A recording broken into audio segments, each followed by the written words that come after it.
अरे ये क्या कर रहे हो अंकल? साहब गाड़ी गंदी थी ना, वो साफ कर रहा था। मैंने क्या बोला आपको कि मेरी गाड़ी साफ कर दो आप? नहीं साहब, आपने तो नहीं कहा, लेकिन गाड़ी गंदी थी इसलिए साफ करने लग गया। अभी 2 मिनट में साफ हो जाएगी। अरे रहने दो ना, मत करो। हाँ अंकल जाने दो, हमें लेट हो रहे हैं, हम बाद में करना। साहब जी मेहरबानी करके करवा लीजिए ना। मैंने और मेरी बीवी ने सुबह से नाश्ता भी नहीं किया है। जो भी 10-20 रुपए आप लोग देंगे उससे मैं अपने लिए और अपनी बीवी के लिए नाश्ता खरीद लूंगा। थोड़ी मदद हो जाएगी मेरी।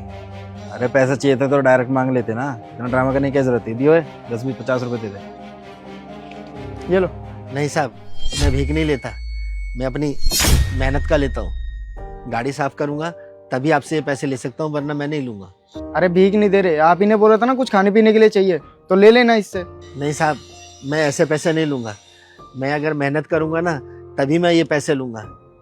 और हो सकता है आप लोगों को मेरी मेहनत की जरूरत नहीं है, शायद किसी और को हो। अच्छा साहब चलता हूँ। रुको अंकल, 2 मिनट बात हो सकती है आपसे? हाँ बोलिए। अंकल आप यहाँ पे आसपास ही रहते हो क्या? क्योंकि मैंने आज से पहले तो आपको देखा नहीं है, पहली बार देख रहा हूँ यहाँ पे। कहाँ रहते हो आप? यही पास में बस्ती है, उसी में किराए पे रहता हूँ। अच्छा, तो आपकी फैमिली में मतलब आपके बच्चे नहीं है? बच्चे नहीं रहते क्या साथ में, या है ही नहीं? बच्चे साहब कहने को तो 2 बच्चे हैं मेरे, एक बेटा और एक बेटी। बेटे को पढ़ाने के लिए अमेरिका भेजा था, लेकिन वहां जाकर उसने किसी गोरी मेम से शादी कर ली और हमें पूछता भी नहीं। उसके कहने में आकर उसने यहाँ आना भी छोड़ दिया है। हमने सोचा था कि बेटा अमेरिका जाएगा, वहाँ अच्छी नौकरी लगेगी और पैसे कमाकर हमारे बुढ़ापे का सहारा बनेगा, लेकिन साहब हमें क्या पता था कि वो वहां जाकर खुद ही बिगड़ जाएगा। और अंकल जी बेटी मतलब आपकी बेटी? साहब गरीब आदमी की बेटी तो कंधे के ऊपर बोझ होती है, और अगर शादी ना हो तो वो बोझ और बढ़ जाता है। अब उसके लिए जो भी रिश्ता विश्ता हमें मिला और उसकी शादी में सब कुछ जमा पूंजी घर बार सब मैंने बेच के उसकी शादी कर दी। अब मेरे पास कोई घर तो है नहीं, बस यहीं पास में बस्ती में कमरा लेके रहता हूँ मैं। और साहब एक बात बताऊं, मैंने अपने बेटे को बाहर भेजने के चक्कर में ना अपनी बेटी की भी पढ़ाई छुड़वा दी थी। सोचा था बेटा मेरे बुढ़ापे का सहारा बनेगा, लेकिन मुझे क्या पता था कि मुझे ऐसे दर दर भटकना पड़ेगा। और आपकी बेटी? साहब शादी के बाद 2-4 महीने तो दामाद और बेटी घर आते थे, लेकिन उसके बाद उन्होंने भी आना बंद कर दिया। वो साहब वो जो हमारे दामाद जी है ना, वो तो पक्के मकान में रहते हैं। हमारी जो झुग्गी है बहुत छोटी सी है, उसको यहाँ आने में शर्म आती है। साहब उन्होंने हमारी गरीबी और हमारी बस्ती जिसमें गंदगी है, हमारा छोटा सा कमरा है, ये सब देखकर उनको शर्म आती थी। उन्होंने हमारे यहाँ आना भी बंद कर दिया। अच्छा अंकल ये पैसे पकड़ो और बदले में मेरी गाड़ी ना अंदर बाहर से दोनों तरफ से साफ कर देना। पकड़ो पकड़ो।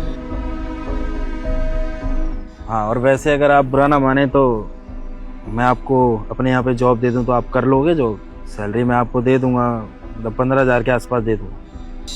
मैं शुरू से ही बहुत स्वाभिमानी रहा हूँ, कृपया करके ना आप मुझ पर दया करके मुझे नौकरी मत दीजिए। अरे नहीं नहीं अंकल जी, ना ही मैं कोई आपके ऊपर उपकार कर रहा हूँ और ना ही कोई दया खा के आपको जॉब दे रहा हूँ। मतलब बात ऐसी है कि पास में ही ना यहाँ पे मेरी 2 नर्सरी है पौधे वगैरह की, तो उनमें से जो एक नर्सरी है ना वहाँ का केयरटेकर जा चुका है।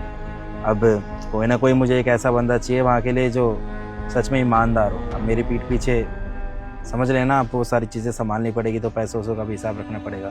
तो उन सब चीज़ों के लिए मेरे को एक ऐसा बंदा चाहिए जिस पे मैं आँख बंद करके भरोसा कर पाऊँ। हमें वैसे भी इतने टाइम से एक ईमानदार व्यक्ति की तलाश थी, और आज आपको देख के ऐसा लग रहा है कि हमारी खोज पूरी हो गई है।